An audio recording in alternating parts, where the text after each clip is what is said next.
Boa noite, seja bem-vindo a mais um encontro nosso no 7 às 7, 7 minutos às 7 da noite, refletindo um pouco mais nos símbolos de fé da Igreja Presbiteriana do Brasil, especificamente o breve catecismo de Westminster, na doutrina da redenção, da salvação.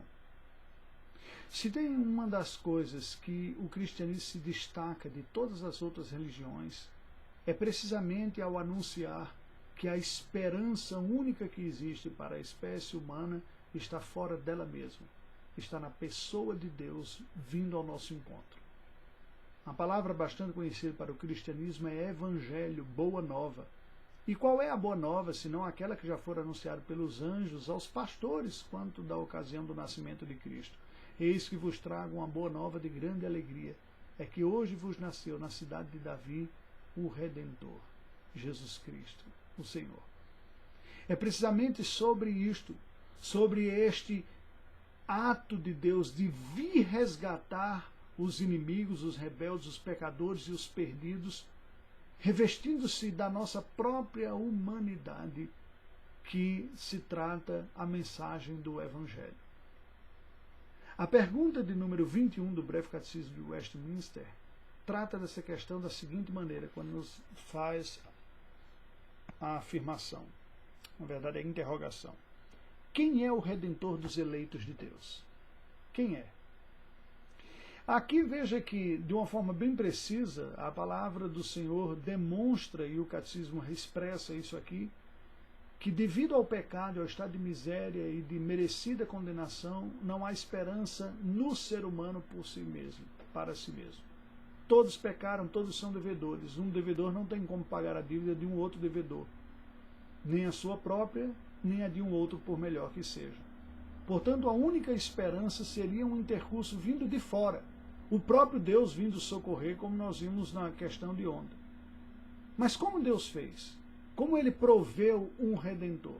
O Redentor não é o próprio ser humano que se redime, na sua religiosidade, nos seus esforços. Não é um outro ser humano igual, por ser igualmente pecador.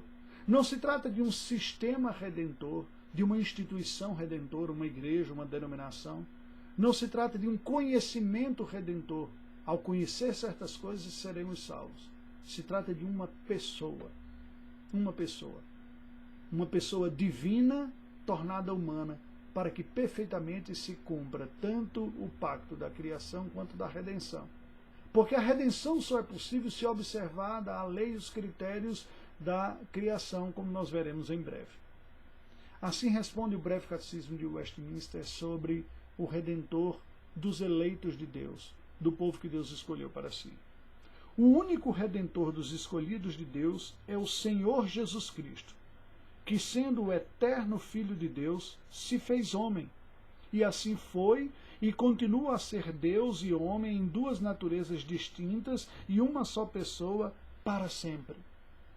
Oh, queridos, que belo mistério se nos apresenta aqui na encarnação de Cristo Jesus. Sendo Cristo o eterno Filho de Deus, sempre fora uma pessoa divina. Mas em um momento da história humana, a pessoa divina entra no curso da nossa história se revestindo de humanidade, pelo misterioso milagre da encarnação. O Espírito Santo envolve de tal maneira o ventre da Virgem Maria, de forma que um óvulo seu é miraculosamente tornado em ovo, fecundado, de uma forma miraculosa, sem intercurso sexual, sem espermatozoide humano, um óvulo de Maria que empresta a natureza divina, que cede a natureza divina para o filho que lá é gerado, que cede a natureza humana para um filho que dela seria gerado, mas que teria também uma natureza divina, por isso o Espírito Santo interage lá. Não foi um intercurso sexual normal. Um ser de natureza divina, a segunda pessoa da Trindade, é inoculado em um óvulo humano, natureza humana. De tal forma que após essa concepção, nós temos uma pessoa com uma dupla natureza, uma natureza divina e humana.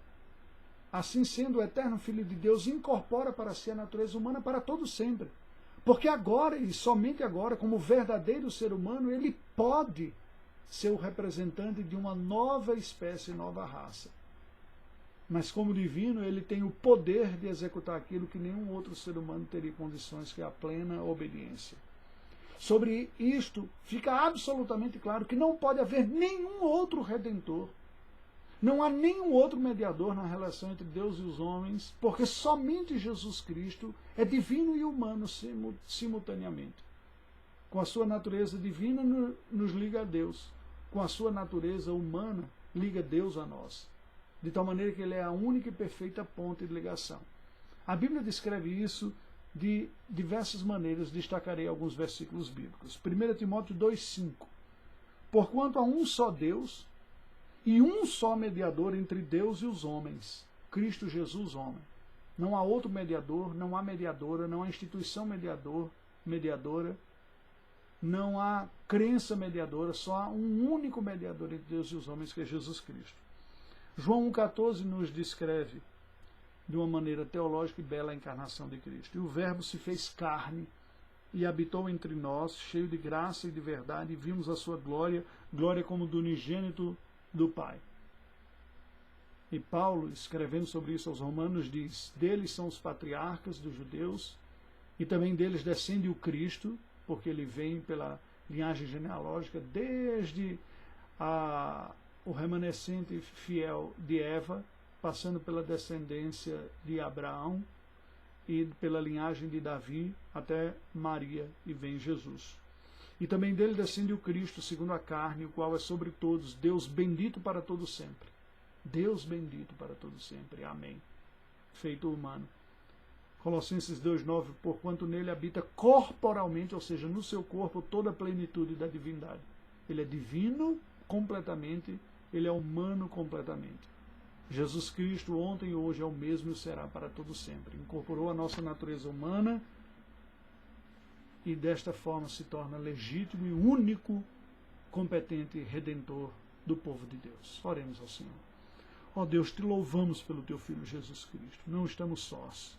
Tu nos enviaste a redenção na pessoa do teu Filho, o Redentor, que assumiu nossa natureza. Ajuda-nos a abraçá-lo e segui-lo como Senhor de nossa vida, todos os dias, até o encontro consigo. Oramos em nome do teu Filho, nosso mediador. Amém. Até amanhã.